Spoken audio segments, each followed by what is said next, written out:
Şolursa tartkan gökbörü, çoğuppa gelgen er kırgız. Çok ese atan ekenge, çoğuppa gelgen şer kırgız. Atan kırgız teğirdegi göktөгü, armak olup tekte dura közdörü. Ezetilen emgegiçe kaluşu, erektirdi her oyunu gökbörü, her oyunu gökbörü. Şolursa tartkan gökbörü, çoğuppa gelgen er kırgız. Çok ese atan ekenge, çoğuppa gelgen şer kırgız. Anmazın topunları durasın, kaltağılan babalardın urasın.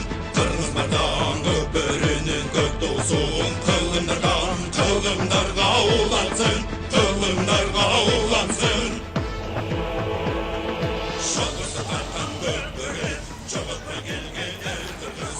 Урматтуу мекендештер, көкбөрү сүйүүчүлөр, азыр ошентип Нооруз майрамына карата уюштурулган, ушул Көкбөрү Федерациясы тарабынан уюштурулган 8-1 финалдагы кезектеги беттеш. Бул жерде мына ушул саргыч кийимчендер, булар Арашан командасы, ал эми көк кийим менен Ысык көл. Бул эки команда чүй дегенде эле улакты жерден көтөрүп кеткенге мүмкүнчүлүк болду. Бул мына ушул Арашан командасынын оюнчусу Мирлан Алсеитов. Ошол замат чабуулга чыкканга аракет кылууда. Мирлан Алсеитовто дагы мына Баклан аттуу ысымдуу аты менен чабуулга чыгуунун аракетин жасоодо. Ал ортодо Ысык көлдүн мына Желден командасынын оюнчусу аттан түшүп, кайрадан ордунан туруп беттешти улантып кеткенге мүмкүнчүлүгү болгон. Дагы деле Мирлан Алсеитов да улак. Биз бул жерден албетте чабуул уюштурулбай калса, ошол замат оюнчулар менен кенен тааныштырып чыгабыз. Бирок азырынча мына оюн абдан кызыктуу өтүүдө. Мына ушул ак улакты бул жерден көтөрүп түз эле атаандаштын Тайгазанын көздөй барууда. Мына бардык оюнчулар четте калды. Эсеп сандарына чыкканга жакшы мүмкүнчүлүк бул жерде орун алмак. Бирок Мирлан Алсеитов Тайгазанга ыңгайлуу бара алган жок. Биз болсо албетте бул оюнга чыккан ойноочу улакчылар менен тааныштырууну баштай берсек болот. Дүйшөбаев бул Ысык көлдүн Желден командасынын оюнчусу, 1979-жылы төрөлгөн тажрыйбалуу оюнчулардын бири. Анын минген аты чагылган. Ал эми Султан Какибаев бул 77-жылы төрөлгөн. Бул Дүйшөбаевден дагы улуураак жашы. Бул экинчи катар сан менен үчүнчү Нурбек Бегалиев. Бул кой күрөң аты менен Тилек Кошумбаев красавчикнын минген аты, Азат Жамгырчиевдики Золотой, Алтымыш Балбаковдуку Пеле, Таштан Касымалиевдики Телтору, Азим Болот уулунуку Торпеда, Алмаз Корчиев Татун, Лексус деген атты минип жүргөн, Бостон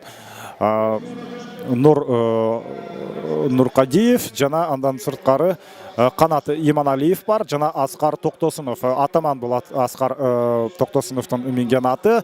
Азыр мына жекеме-жеке чыгуу бул жерде орун алууда. Азыр болсо мына ушул Арашан командасынын оюнчусу бул жерде Жишан Алсеитов жекемеге-жеке чыкты. Дүйшөбаевга каршы жана Жишан Алсеитов бул албетте Арашан командасынын лидери, чыныгы лидери. Ал улакты өз карамагында алып, бирок сүрмө топтун ортосунда калды. Бирок дагы деле Жишан Алсеитов улакты эчким берген жок. Мына сол колу менен бул жерден эсепти ачып, 1-0 эсебинде Арашан командасы, мына Чүй облусунун Арашан командасы алдыга озуп чыкты. Бул Жишан Алсеитов, минген аты БТР. Бул биздин мына көкбөрү сүйүүчүлөр БТР деген атты абдан жакшы билишет, бирок бул ал БТР эмес, бул башка БТР. Мына ошол БТР сындуу ат албетте азыр анын көзү өтүп кеткен. Бул Жишан Алсеитов 1982-жылы төрөлгөн, абдан тажрыйбалуу биздин Кыргызстандагы эң мыкты улакчылардын катарына кирет. Өз учурунда ал атактуу Кабыланда ойноп жүргөн, андан сырткары Достук командасында да өзүнүн өнөрүн тартуулап жүргөн. Мунун талас Жоқ, Сейітбек Алсейітов деген бір туғаны да бар, ал Талас командасында ойнап жүреді. Үй бүлесі менен мына ушундай көкбөргө улакчылар. Ал мезгилде кайрадан Арашанын уулу Урмат Абдыш уулу жана бул эсепке кирбейт болуш керек. Анткени аты менен өйдө чыгып кетти. Негизи эреже боюнча бул эсепке алмаш керек. Албетте биз расмий чечимди күтөбүз. Азыр болсо мына Урмат Абдыш уулу минген аты Береке. Мына ушул Береке Тайгазанды атта өтүп кетти. Бул абдан сейрек кездешкен көрүнүштөрдүн бири. Ал учурда азыр албетте бул эсепке алынбайт. Но ошондуктан азыр улак ортолук бөлүктөн эмес, мына ушул Ысык көлдүн Желден командасынын Тайгазанынан 20 метр алыстыкта турган аюу аянтына улак ташталат. Эсепке алынбаган менен абдан кооз көрүнүш бул жерде орун алды. Мына ушул Береке бул минген аты Урмат Абдыш уулунун, дал ушул Береке ушунчалык тайманбаган, тартынбаган ат экенин көрүп алдык. Оңой менен албетте мына ушундай чоң Тайгазанды аттап өтүп кетүү бардык аттардын мына жүрөгү дай бербейт. Ал мезгилде азыр улак менен Желден командасынын өкүлү, ал 8-чи катар санындагы Азим Болот уулу. Азим Болот уулу улакта ага арашандыктар албетте каршылык көрсөтүүдө. Азырынча ошентип эсеп сандары 1-0 менен гана токтоп калууда. Анын ээси мына ушул Жишан Алсейитов. Ал мезгилде дагы эле эсеп сандарын теңегенге жакшы мүмкүнчүлүк бар, бирок мүмкүнчүлүктү албетте ишке ашыруу бул Желден командасынын оюнчуларынын колунда. Дагы деле тагыраагында Азим Болот уулу улак менен ал Тайгазанга жакын даап бара алган жок. Тайгазан менен Желден командасынын оюнчуларынын ортосунда азыр 4 оюнчу дагы бул жерге келди жана 5-чи, 8-чи катарда санда ойногон оюнчулар эсепти теңеди. Бул Азат Жамгырчиев менен Болот Азим уулу. Болот Азим уулу азамат, мына Азим тагыраагы Азат Жамгырчиев жана Азим Болот уулу биринчи упайды өз командасына алып келди. Азат Жамгырчиев бул 1992-жылы төрөлгөн. Бул Азаттын минген аты Золотой. Ал эми Азим Болот уулу болсо Торпеда деген ат менен мына борбордук бөлүктөн кайрадан оюн уланат. Арашан беттеште абдан активдүү жакшы баштаган менен андан кийинки учурда мына Желден командасы дагы татыктуу каршылык көрсөтүү менен эсеп сандарын теңеген. Албетте улак каптал чийинен сыртка чыгып кеткен жок. Андыктан бул жерде улак дал ушул жерден көтөрүлүп кетиши керек. Оюнчуларда жакшы мүмкүнчүлүк болбой жатат. Анткени бул каптал чийинге абдан жакын жана кийин эркин мындай бош аймакты сактоо бул жерде мүмкүн эмес. Ал учурда мына ортодогу калыс ышкырыгын жаңыртып эми борбордук бөлүктөгү ушул тегерек аймактын ичине ташталат. Азыр эми Желден командасынын оюнчусу бул Таштан Касымалиев улакты ортолук бөлүккө таштап кетти. Абдан биз татыктуу атаандаштыкты дал ушул эки команданын ортосунда көрчүдөбүз. Анткени буга чейинки достук менен Актала командасы, Соңкөл командасы беттешкен учурда анчалык татыктуу атаандаштык көрүнгөн эмес. Бул мезгилде мына Арашандын оюнчусу Данияр Нарымбек уулу 1988-жылы төрөлгөн. Мына Мырза Тору, анын минген аты мына ушул Мырза Торунун үстүндө. Азыр өзүн абдан жакшы алып жүрөт. Бир дагы оюнчуга жакын бара алган жок. Өзүнүн өнөктөшү Азим Болот уулуна улакты өткөрүп берди. Эми Азим Болот уулу Тайгазанга чыгууга таптакыр мүмкүнчүлүк ала албай, азыр Желден командасынын оюнчусу мына Жишан Алсейитов улақты жоқ, бұл жерде Азим Болот уулу эми мына ушундай өзгөчө көрүнүш бұл жерде орун алды. Абдан сонун ойын бұл жерде көрсөтүлдү. Ошентип Жишан Алсейитов экинчи упайды алып келүү менен ал эсеп сандарын 2-0 жеткирди. Жишан Алсейитов ал дубль жасады. Каулан, Достук командаларына ойноп жүргөн бул учурда Арашан командасында. Эми кайрадан борбордук бөлүктөн мына ойын уланат. 2-1 эсеп азыр бул жерде катталды. Азат Жаңгырчиев менен Азим Болот уулу эсеп сандарын теңеген. Кайрадан Данияр Нарымбек уулу. Мына ушул Данияр Нарымбек уулу жерди улакты жерден көтөрүп кетүү жагынан мыкты чебер. Бұл реттағы бұға чейінгі екінші ұпай жаралған учурда да жерден улақты көтеріп кетіп Жишан Алсейитовқа улақты өткөрүп берген. Бұл рет андай аракет жасайбы же түзеле өзүчө ауылға өтөбү? Мына ушул суроого азыр жооп алуу үчүн биз анын жанына келе жаткан өзүнүн өнөктөшүн көрүүдөбүз. Дүйшөбаев ага каршылык көрсөтүүдө. Тайгазандан албетте сыртка чыгып кетишти. Кайрадан Жишановго улак берилди. Жишанов 3-чү упайды алып келгенге мүмкүнчүлүк түзүлмөк, бирок анын албетте жолунан катары менен 2 оюнчу тоскоолдук кылып, Желден командасы, мына Ысык Көлдүн командасы өзүн жакшы жагынан көрсөткөн. Бул рет мына Жишанов ой Азамат ушунчалык кооз мына алыскы аралыктан ыргытылган улак жана 3-0. Анын чыныгы багы дал ушул жерден ачылып жаткан мезгили. Албетте Жишан Алсейитов бул мыкты Кыргызстандагы эң көрүнүктүү улакчылардын бири. Бул Жишан Алсейитовду албетте баары жакшы билет. Көкбөрү сүйүүчүлөр. Демек Арашан командасында ушундай Жишан Алсейитов сыяктуу лидер оюнчулары бар учурда бул команда ушундай Ысык Көлдүн Желден сыяктуу командасына албетте утулушу дээрлик мүмкүн эмес. Бирок Достук менен алардын атаандаш командаларга каршы ойноп жаткан мезгилде, Актала командасы ойноп жаткан мезгилде биринчи 20 мүнөттүк болгону 2-0 эсебинде гана аяктаган болчу. Ал эми Арашан командасы алардан жакшы көрсөткүчкө ээ болууда. Ошол Ош облусунун Достук командасы 14 жолу улакты Тайгазанга таштады.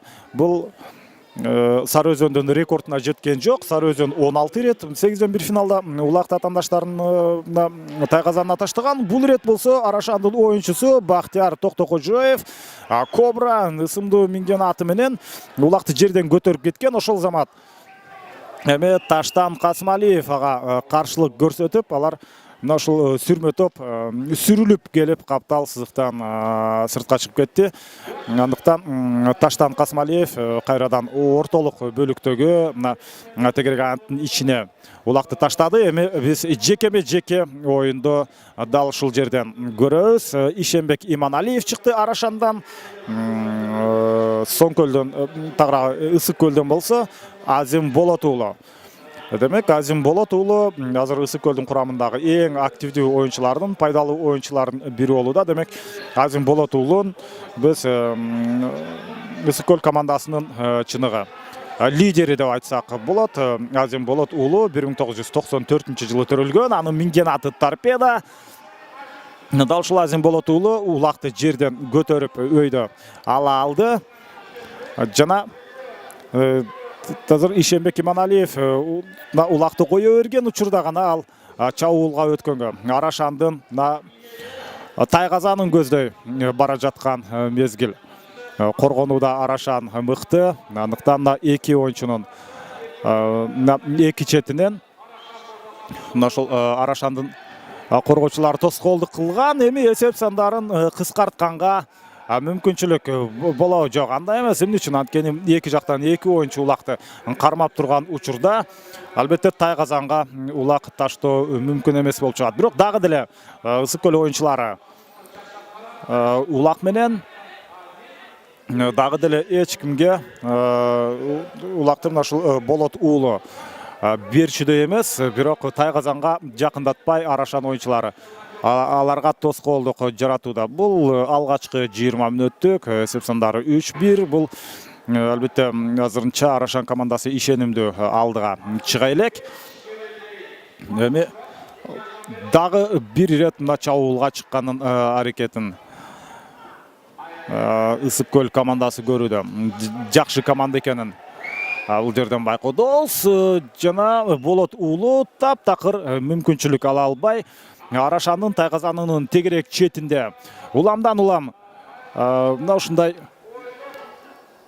чабуул, бирок коргонуу дагы мыкты. Экөө тең. Чабуулдун мыктылыгы качан билинет? Албетте тайгазандан улак орун алган учурда гана ал эми коргонуу ошону өз максатына жеткирбей алганда. Демек Арашан командасы абдан сапаттуу коргонууда. Жөн гана коргонбостон улакты өз карамагына ала алды. Эми бир тайгазандан экинчи тайгазанды көздөй ылдам чабуул уюштурганга мүмкүнчүлүк болмок, бирок андай болуп чыккан жок. Мирлан Алсеитов 1979-жылы төрөлгөн оюнчу. Бул ошол эле Арашан командасындагы эң жашы уулуу, эң тажрыйбалуу оюнчулардын бири. Абдан ыңгайсыз аттан кулаган учур бул жерде орун алды. Биз Ысык көлдүн бул оюнчусуна албетте ийгилик каалайбыз. Ушунча ыңгайсыз түшүп калды, аябай ыңгайсыз түшүп калды. Андыктан сөзсүз түрдө ага ден соолукка каалашыбыз керек. Ордунан тургузбай дарыгерлер эртерээк барып бул оюнчунун абалын жакшылап карашы керек.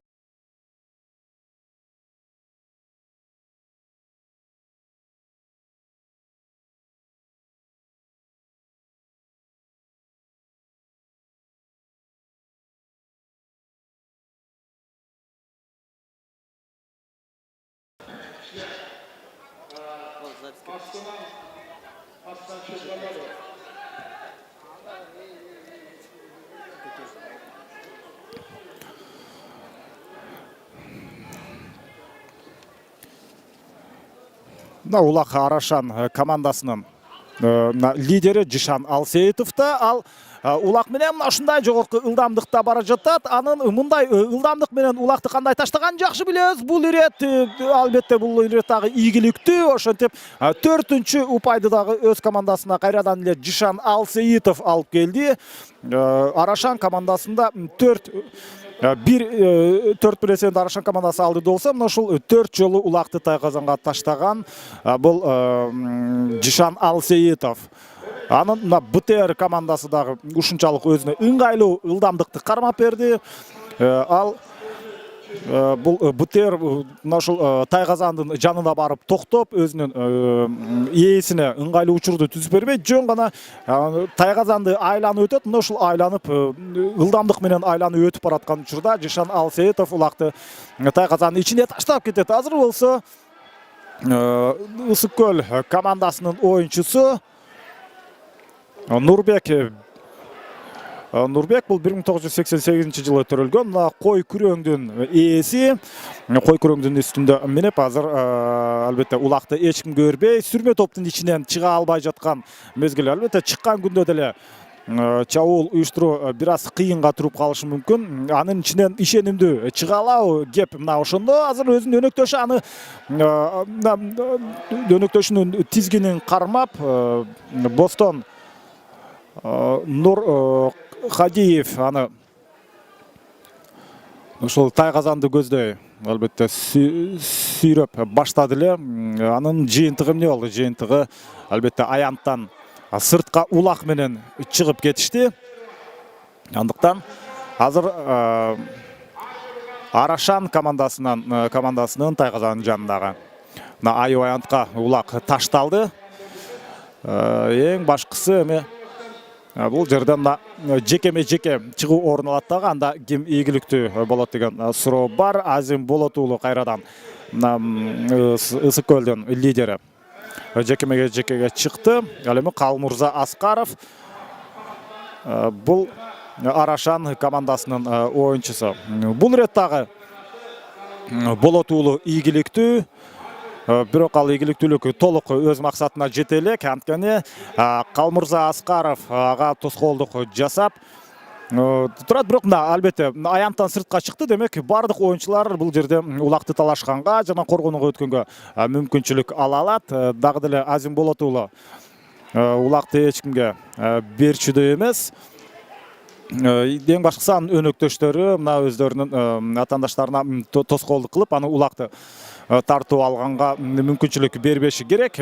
Ушундай жакшы тоскоолдукту азыр Султан Какибаев аткарууда. Ал кимге тоскоолдук кылууда? Ал Арашандын оюнчуларына мына ушул Болот уулунан улакты тартып алганга мүмкүнчүлүк бербей жаткан мезгил. Ошентип бул эсеп сандары 4-1 болуп турган учурда мына кезектеги эсеп сандарын кыскартуу үчүн болгон Ысык көлдүн Желден командасынын аракети.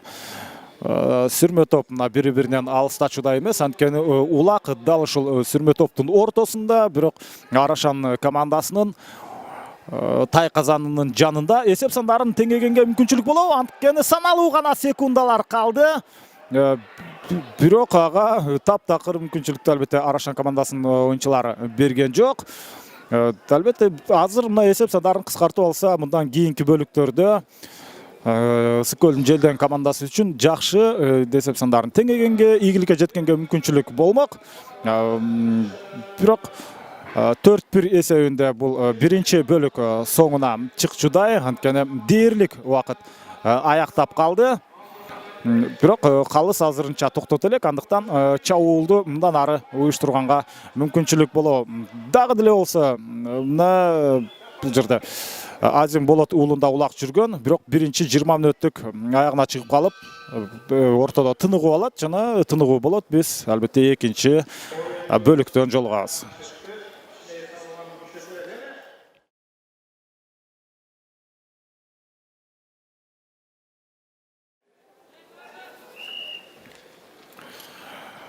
Мына ошентип экинчи 20 мүнөттүк башталды. Арашан жана Ысык көлдүн Желден клубунун ортосундагы бул Арашан албетте Чүй облусунун командасы. Ал мезгилде мына экинчи тайм башталары менен чабуулга Арашан командасынын оюнчулары чыкканга аракет жасады. Булар албетте тайказандарын алмашты. Демек бул рет мына карама-каршы тарапка Арашан командасы албетте чабуулга өтүшү керек.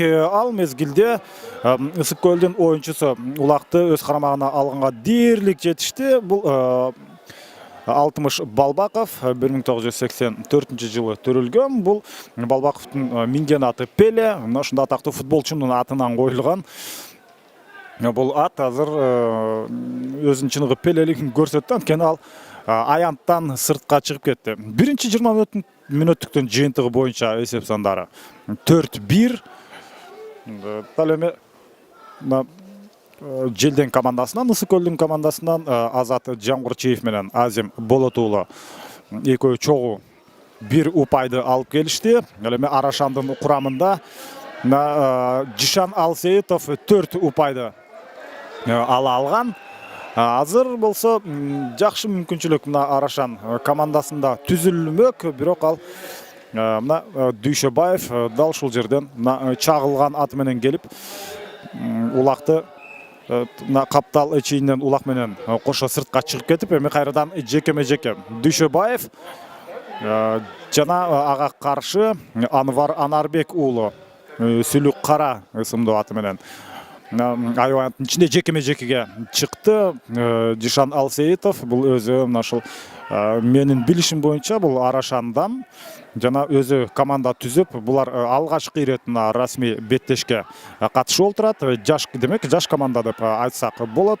Мунун негизинен Жишан Алсеитов үй бүлөсү менен мына улакчылар, алардын арасында дал ушул Сейитбек Алсеитов деген мунун Жишан Алсеитовдун инисин айтсак болот. Ал азырынча Талас командасына каршы ойнойт, Талас командасында ойнойт. Ал Талас командасы мына 8-ден 1 финалда азырынча оюнун көрсөтө элек. Мындан кийинки оюндарда дал ушул Жишандын бир тууган иниси Сейитбектин аракетин албетте көрүп калабыз.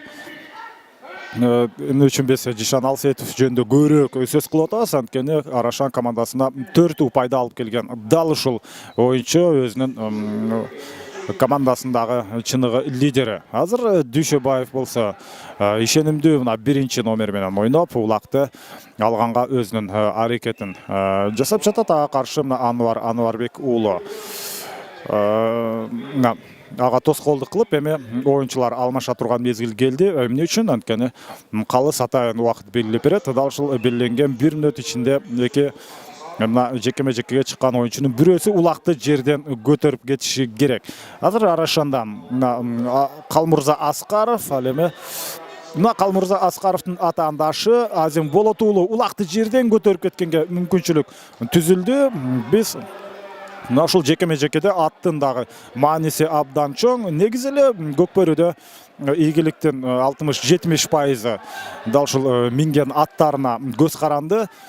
Андыктан бул жерде ушул улакты көптөн бери көрүп жүргөн көрүүчүлөр менен мен азыр тыныгууда пикир алышканда, алар ушул Арашан командасынын аттары албетте бул Ысык көл командасына каршы ойногондо жакшы атаандаштык көрсөткөнү менен күчтүү ушундай Достук, Талас, Сары Өзөн сыяктуу командаларга каршы ойногондо алардын аттары татыктуу атаандаштык көрсөтө албай калышы мүмкүн деген пикирин айтышты. Азыр болсо Болот уулу дагы деле улак менен ал улакты өз карамагында алып калды. Эми эсеп сандарын кыскартканга бара жаткан аракети Анварбек уулу Анарбек уулу ага каршылык көрсөтүшү керек. Мына дал ошол оюнчу каршылык көрсөтүп, азыр эсеп сандарын кыскартканга мүмкүнчүлүк түзүп бере алган жок. Эмне үчүн Анарбек уулу? Анткени ал анын жанында эң жакын Болот уулуна жакын бараткан оюнчу дал ушул улак жолчу. Азыр каптал чийинден сыртка чыгып кете тургандай аралыкта сүрмө топ турат. Андыктан артынан дагы бир аз сүрүлүп аянттан сыртка чыгып кетеги жок. Андай эмес, аттардын башы аянттын ичин көздөй бурулду. Ал эми Болот уулу оңой менен улакты атаандаштарына берип койбойт. Ага биз биринчи 20 мүнөттүктө абдан жакшы күбө болдук. Улакты өзүнө алып алгандан кийин мына ушундагы чапкенедей жабышып, эч кимди албетте ал жанына жолотпу эмес, жологон күндө дагы андан улакты тартып алуу бир топ кыйынга турат. Азим Болот уулу бул Ысык көлдүн Желден командасынын лидери. Бул 1994-жылы төрөлгөн. Анын минген аты Торпедо. Жана Азим Болот уулу жаш оюнчулардын катарына киргени менен албетте бул жерде андан 10 жаш улуу улакчылар жүрөт. Бирок чыныгы күчкө толтурган учур жана эсеп сандарын кыскартканга мүмкүнчүлүк болду. Ошол Азим Болот уулу өзүнүн өнөктөшү аркылуу бул чабуулду ишке ашырды. Эмнеси болсо дагы бул Азим Болот уулунун эсебине жазылат болушу керек. Буга чейинки биринчи упайды алган учурда дагы ал өзү өнөктөшү менен чогуу киргизген. Бул ирет дагы ошентти, бирок эсеп сандары 4-2. Эми борбордук бөлүктөн албетте кайрадан беттеш уланат. Бул экинчи бөлүк, ар бир бөлүк 20 мүнөттөн турарын баарыбыз жакшы билебиз. Мына ошол азыр экинчи бөлүктө демек Ысык көлдүн Желден командасы жакшы оюнун көрсөтө алды. Бул ирет кайрадан Ысык көл эртерээк чабуулга чыгып, алар эсеп сандары мындан ары кыскартканга аракетин жасайт. Биринчи тайм аягына чыгып бараткан учурда да дал ушул Азим Болот уулу улакты көпкө чейин дээрлик бир 3-4 мүнөттөй өзүндө алып жүрүп, бирок экинчи упайдалар ала алышкан эмес. Аны мына экинчи таймдын алгачкы минуталарында ал максатын ишке ашырышты. Мына сүрмө топтун ичинен жерден улакты алып кетүү бир топ эле оорго турат. Анткени каршылаштар абдан күчтүү. Ал мезгилде азыр Желдеңдин оюнчусу Аскар Токтосунов улакты жерден алып кеткенге аракет жасаган. Азыр болсо мына эки аты кагылышып, ал учурда мына Арашан командасынын оюнчусу аттын астында калып калды, бирок ал эч кандай кооптуу абал эмес. Ал мына кабагым каршымда өстен Аббат Султанов ордунан туруп, мына Керкашка аттын астында калган. Кайра Керкашкага ал минди, демек Беттеш бул жерден уланат. 12-чи катар сандагы оюнчу бул албетте Токтобек мырза, жок бул Ысык көл командасынын оюнчусу Аскар Токтосунов. Улак Аскар Токтосунов да ал Атаман ысымдуу аты менен атаандаштын Тайгазанын көздөй барып чабуул уюштурганга Арашан оюнчулары мүмкүнчүлүк берген жок. Сүрмө топтун арасынан чыгуу албетте бир топ кыйынга турат. Негизинен мына ушул Нооруз майрамына карата өткөрүлүп жаткан Көкбөрү Федерациясы тарабынан уюштурулган бул мелдешке 19 команда катышууга ушундай табыштама берген. Анын арасынан тандап алуу оюндары жүрүп, анын жыйынтыгында гана 16 команда мына ушундай финалдык бөлүккө чыга алды. Андан сырткары дагы бир топ командалар ар кандай себептер менен бул оюнга катыша албай калышкан, кеч келип калып же болбосо дагы башка бир шарттар менен. Андан сырткары ал учурда биз Ысык көлдүн оюнчусу улакты өзүнө алып, атаандаштын тагыраагы өздөрүнүн мына ушул тай казанына чейин келди. Өздөрүнүн тай казанын бир айланып чыккандан кийин эми карама каршы тарапка жөнөшү керек. Ал жогорку ылдамдыкты бул жерде кармай алабы, анткени өздөрүнүн атаандаштарынан сурулуп чыгышы керек. Анын жанында жандап бараткан Арашандын оюнчусу Калмурза Аскаров тоскоолдук кылып ылдамдык кармаганга мүмкүнчүлүк түзүп берген жок.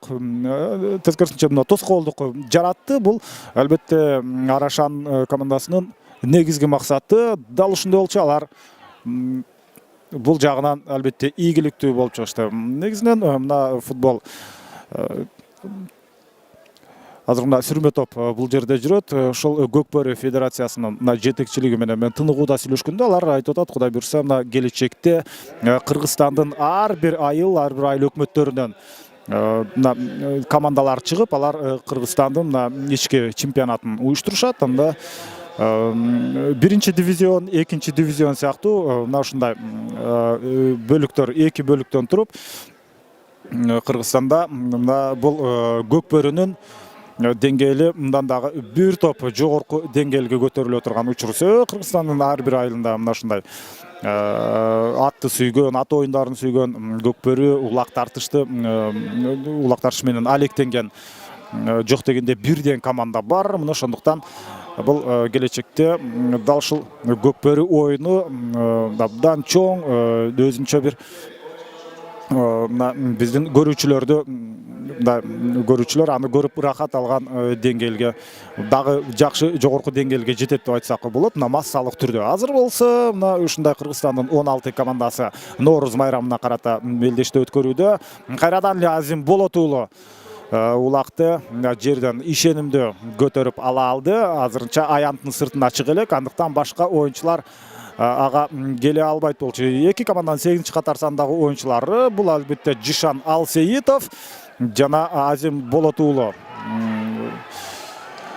Азыр Азим Болот уулу кайрадан улак менен ал чабуулга чыкканга мүмкүнчүлүк ала албай жатат. Экинчи 20 мүнөттүктө Ысык көл командасы абдан ишенимдүү оюнун жүргүзүүдө. Мүмкүн мына ушул буга чейин көптөн бери Көкбөрүнү көрүп жүргөн көрүүчүлөрдүн пикири чындап эле бул жерден так орун алчудай. Бул биз калысты карашыбыз керек. Калыс бул упайды эске алабы же эске албайбы? Анын кол жаңсоосу кандай орун алды? Жана бул жерде эгерде албетте борбордук бөлүктөн ишке аша турган болсо, демек эсепке алынат. 4-3 десе катталды. Ал эми ошентип 4-3 уламдан улам ошентип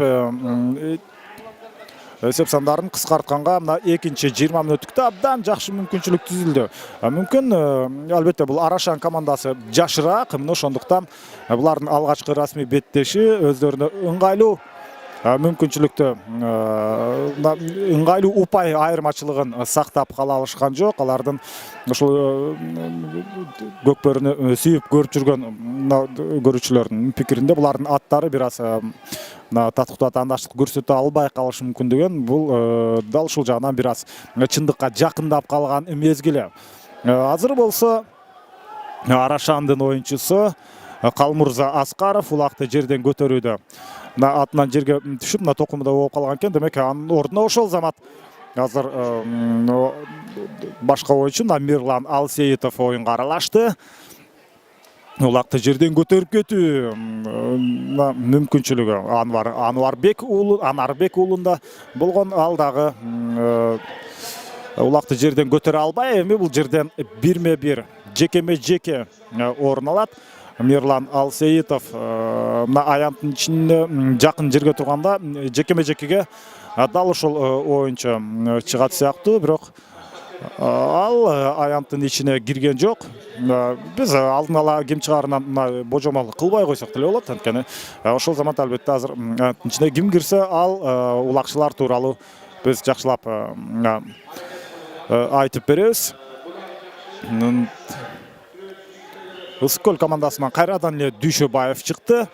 Ал биринчи номер менен иштеп, өзүнүн атаандашын улакка жолотпой турган мезгили. Эми улакты Дүйшөбаев чагылган анын минген атага каршы Жишан Алсейитов чыкты. Жишан Алсейитовдун канчалык мыкты чебер улакчы экенин билебиз. Азыр бул жерден көтөрүп кеткенге мүмкүнчүлүк болот. Ой азамат, эң акыркы учурда гана Дүйшөбаев дагы ылдамдык менен келгендиктен ушундай жерден улакты бат үзүп көтөрүп кеткенге мүмкүнчүлүк болгон жок. Буларга белгиленген убакыт бар, андыктан дал ушул аралыкта канчалык деңгээлде алар аны ишке ашыра алышат. Анткени калыс бул экөөнү аянттын ишинен сыртка чыгарып, ушул замат башка оюнчуларды киргизет. Албетте убакыт бүтүп кала турган болсо. Дагы бир жолу аракет көрүлдү. Дүйшөбаев улакты кармаганда ыңгайсыз жеринен кармап алган. Ошондуктан мындай бутунан кармап алгандан кийин башка жеринен кармаганда көтөрүп кетүү бир топ кыйынга турат.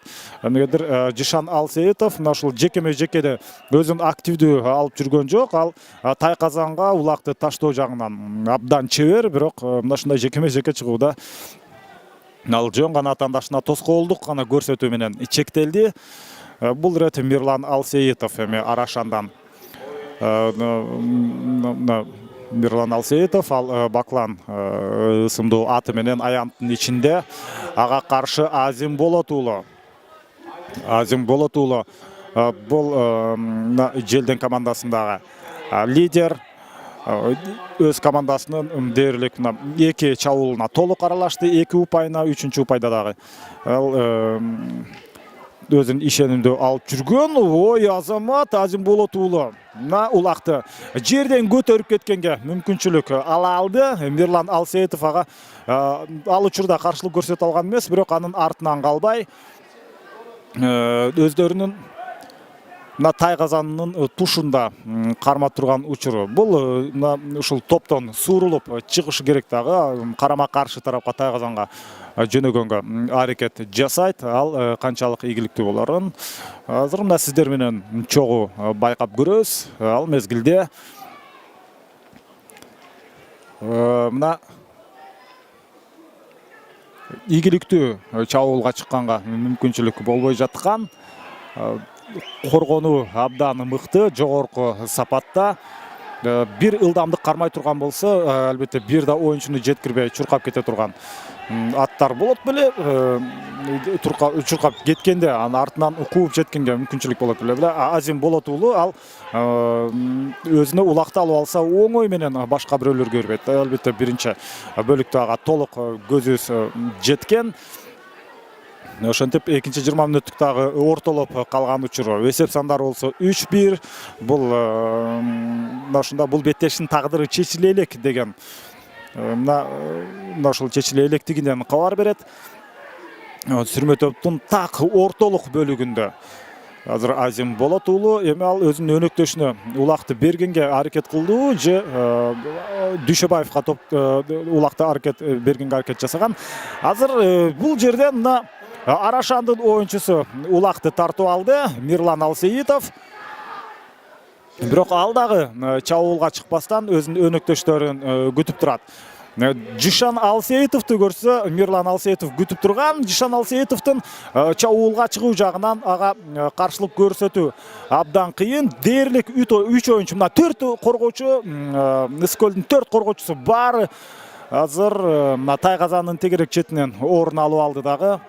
Жишан Алсейитовго эми чабуулга чыкканга бир аз кыйыныраак болот. Эми ал өзүнүн командасынын оюнчулары атаандаштардын жолун тосуп турганга мүмкүнчүлүк түзүлгөн учурда гана чабуулга чыкканга аракет жасоодо. Жишан Алсейитовдун мына анын командасы бир аз алсызыраак болуп жаткан кези үчүн, анткени алар албетте башка оюнчуларды бул жерден тосуп, токтотуп бериши керек. Бул албетте жаш команда, андыктан ишенимдүү, бул кечиримдүү деп айтсак болот. Жишан Алсейитов мына Тайгазандын айлана тегерегин карап ыңгайлуу учурду бул ирет оң колу менен таштаганга мүмкүнчүлүк болобу, жок андай эмес. Негизинен ал солого экенине биз көзүбүз жетти. Буга чейинки чабуулдардын баарын ушул сол колу менен ыргытып келген. Бул ирет оң жагынан айланып, мына оң колуна кармаган учурда азыр мына эми гана чабуулга чыгат. Жок, Тайгазандын жанында бир оюнчу турат. Экинчи 20 мүнөттүктө албетте мына ушул Арашан командасы ийгиликтүү ойнай алган жок. Атаандаштарына 2 упай алганга мүмкүнчүлүк түзүп берип коюшту.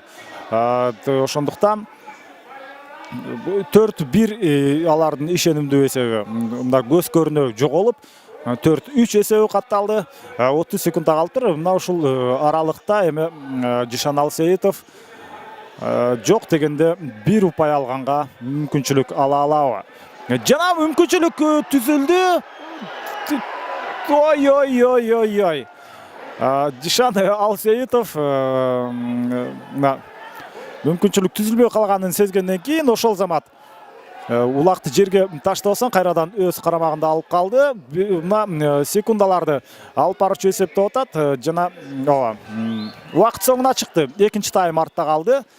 Эсеп сандары 4-3. Ыскөлдүн Желден командасы өзүн экинчи таймда жакшы жагынан көрсөтүп, демек 3-чү бөлүктө албетте бул беттештин тагдыры чечилет.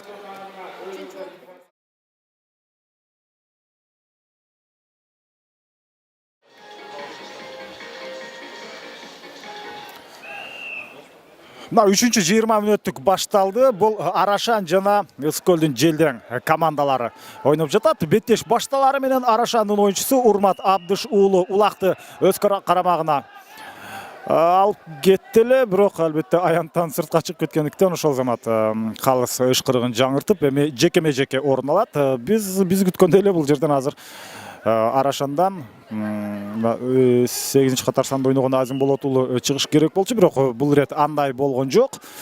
Башка оюнчу чыгып улакты жерден ошол замат көтөрүп кете алды.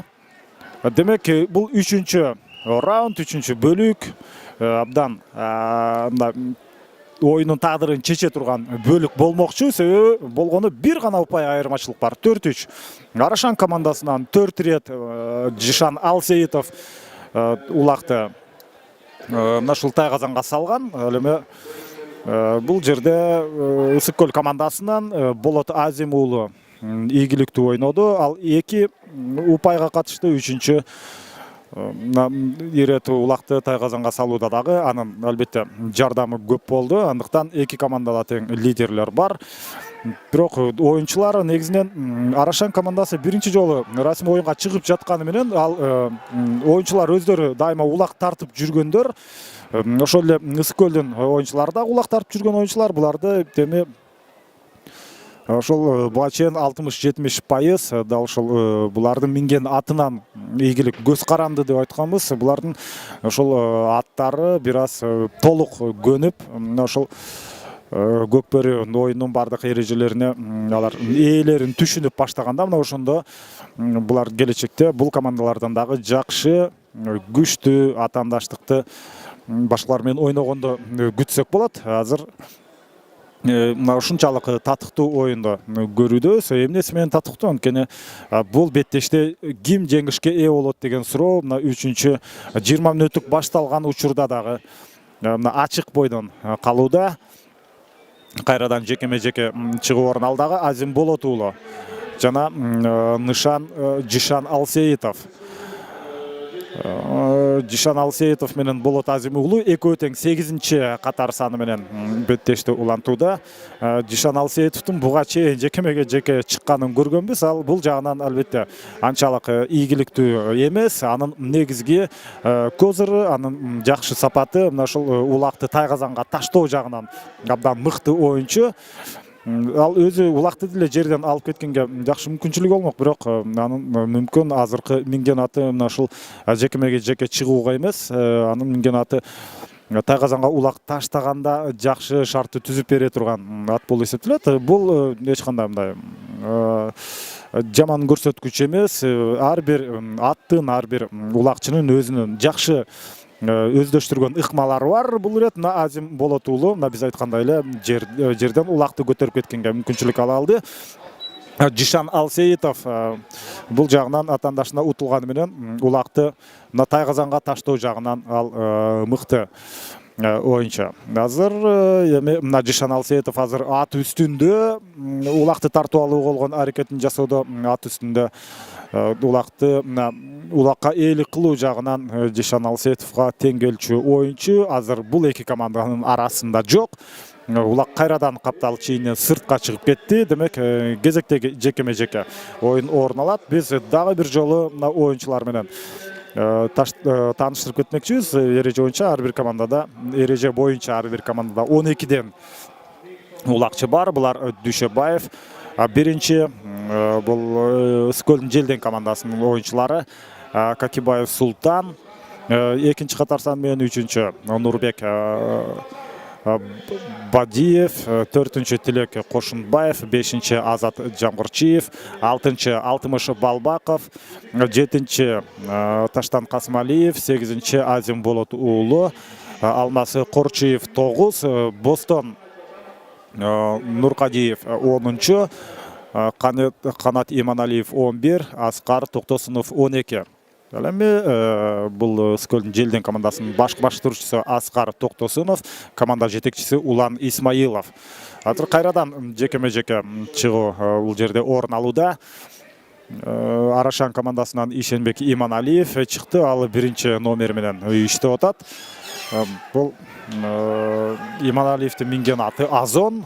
Азон жекеме-жеке чыгууда бир аз жакшыраак өнөр. Азыр эки оюнчу экөөлөп улактын экөөсү эки бутунан кармап алышты. Эми мына ылдамдыкта баратканда улакты тартып кетүүгө болгон аракетте азыр Скөлдүн Желден командасынын оюнчусу ийгиликтүү болуп чыкты дагы. Эми шашып койду албетте.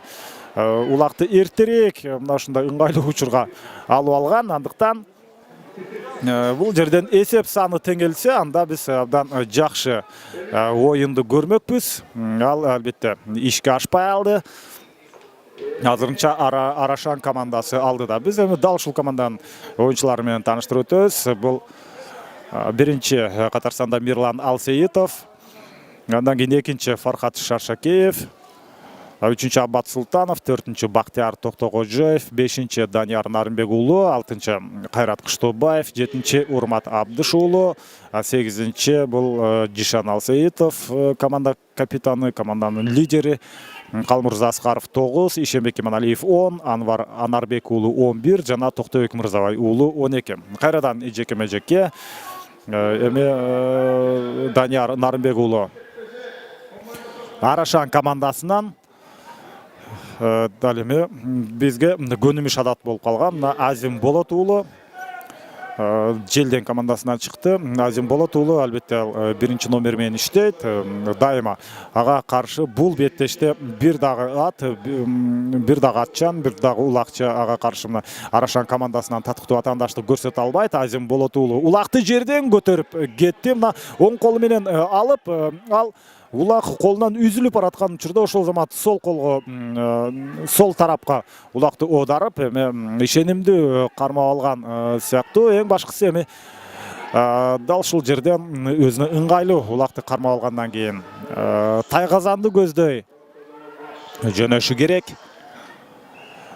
Азим Болот уулу улакты алып алып, эми чабуулга кантип чабуулга чыгат. Азыр алып баруучу бул жерде Арашандын 2 оюнчусуна эскертүү берилгенин айтып өттү. Албетте эреже боюнча эгерде ушундай калыста мүмкүнчүлүк бар, ал оюнчуларды 2 мүнөткө аянттан сыртка кошуп, бир команда бир оюнчуга аз болуп оюн жүргүзүп калышы дагы мүмкүн. Азырынча мына биз 6-чы беттеште көрүүдөбүз. Андай ушундай айып тартып 2 мүнөткө сыртка чыгып калган бир дагы оюнчу болгон жок. Ал учурда мына ошентип Арашандын оюнчусу улакты өз тарабына алып турган жана Мирлан Алсеитов бул жерден ийгиликтүү болуп чыкты. Мирлан Алсеитов 5-3 эсеби катталды. Айырмачылык 2 упайга жетти.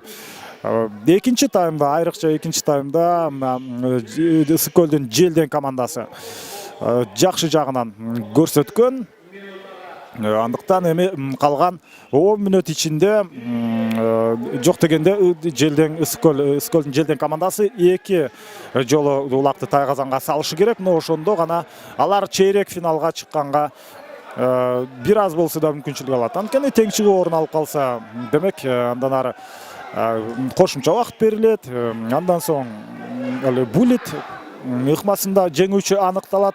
Бирок ага жеткирүү үчүн албетте 2 упай алышы керек. Арашан командасы болсо 3-чү бөлүктү абдан жакшы баштады.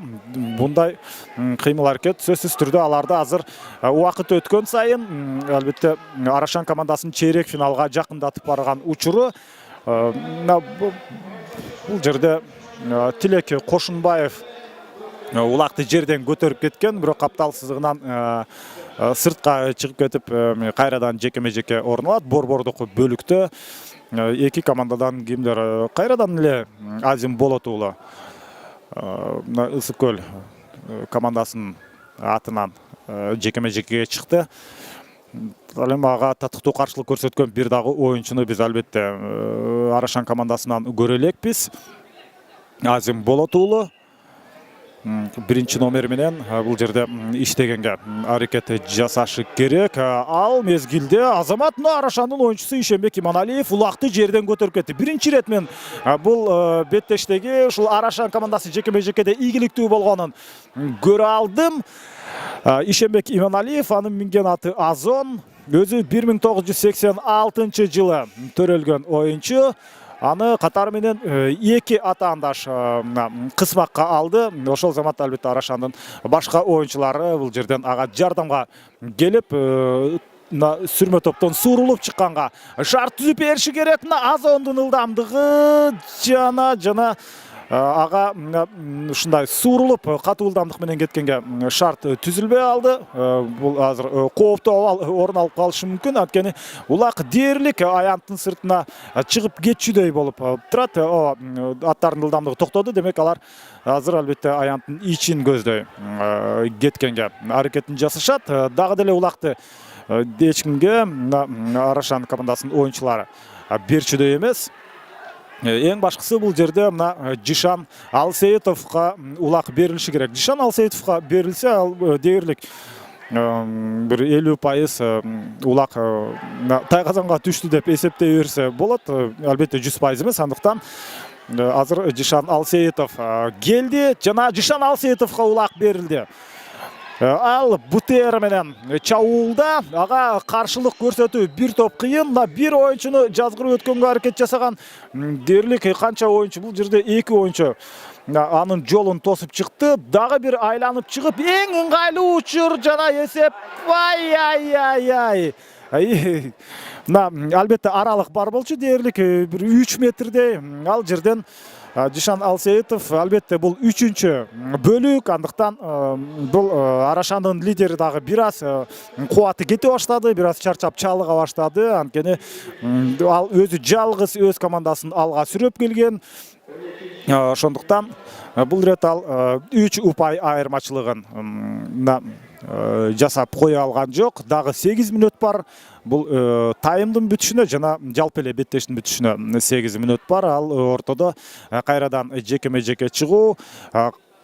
Ишенбек Иманалиев буга чейинки жекеме-жеке чыгууда ийгиликтүү болуп чыккан. Демек, ал кайрадан ортолук бөлүктө ага каршы Азим Болот уулу бул ирет улакты жерден үзүп өйдөрөөк көтөргөнгө ал атайын өйдө көтөрбөй атат. Эмне үчүн анткени азыр Ишенбек Иманалиев бир аз эле өйдө көтөрсө улактын дагы бир бурчунан кармап алып, бул жерден улак тартыш орун алып калышы мүмкүн. Азыр такымга биротоло басканга жетишип алыптыр, бирок анын улактын бир буту азыр Ишенбек Иманалиевде.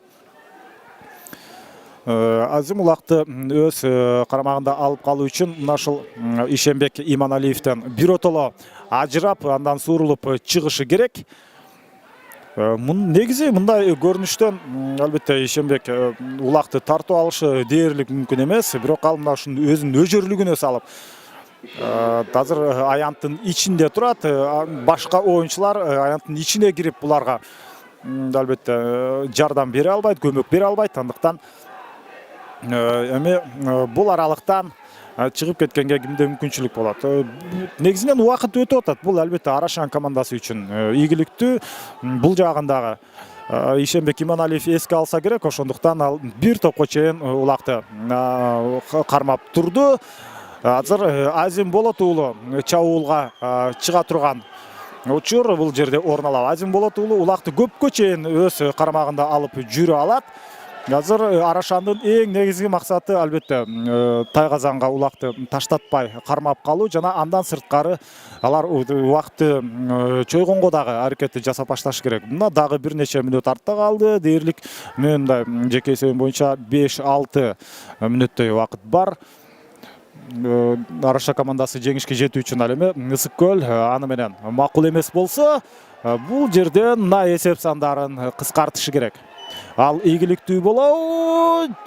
Эки оюнчу улакты жакын кармап турат, бирок аларга коргоочулар аралашып кетти. Андыктан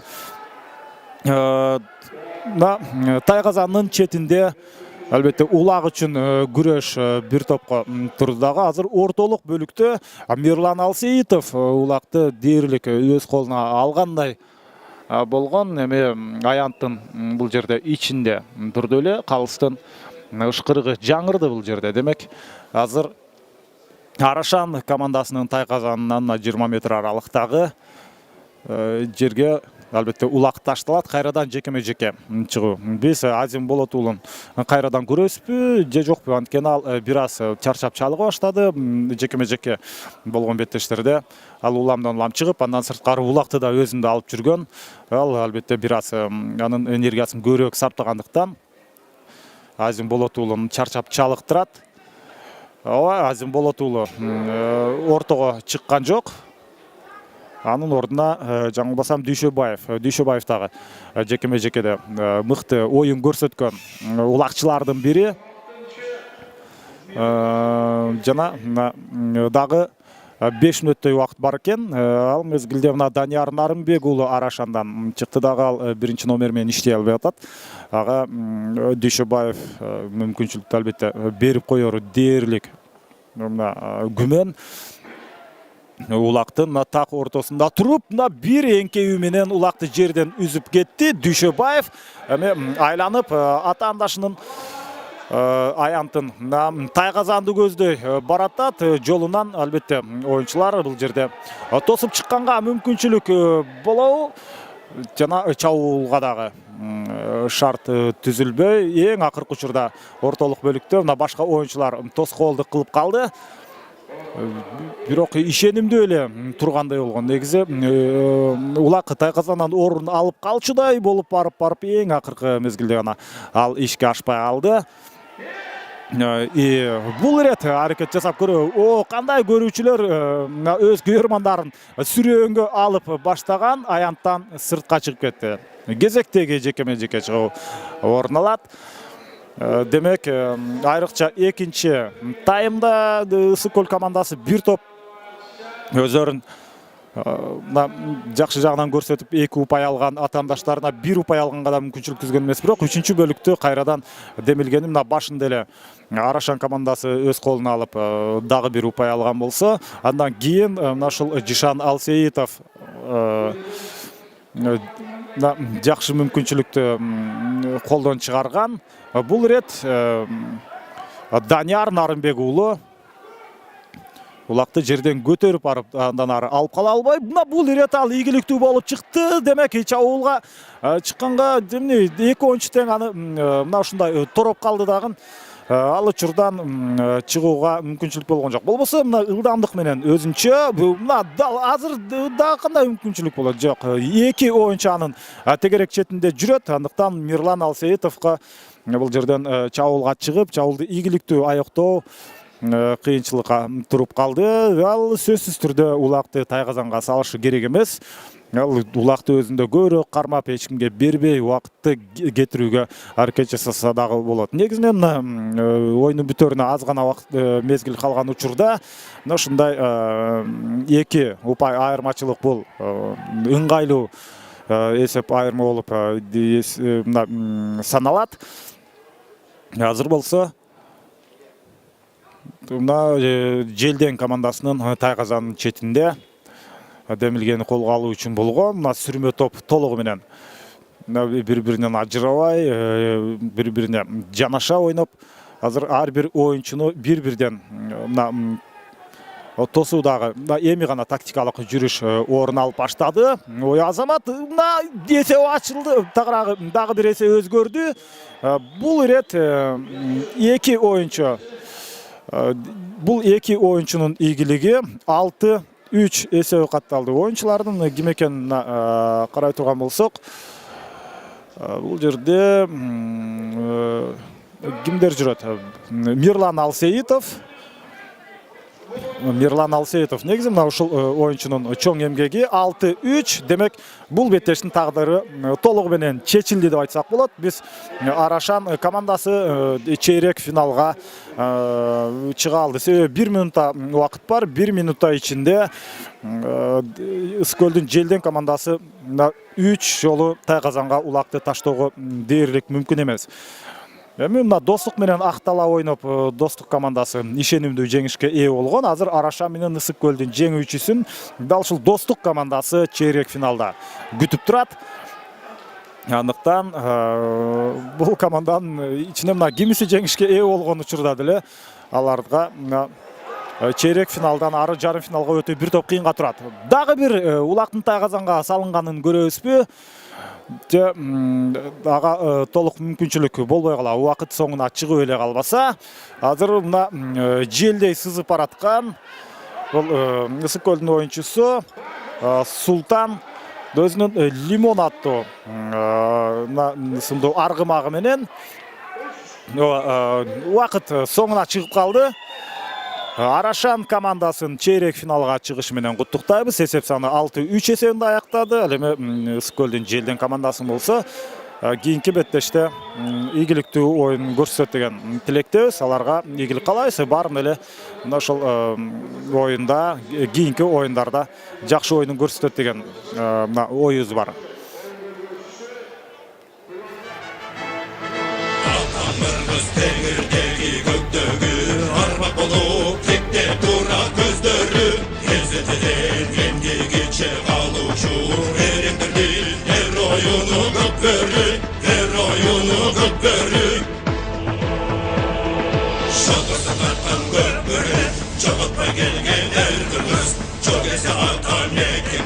Çalıp gelgen şer kırmızı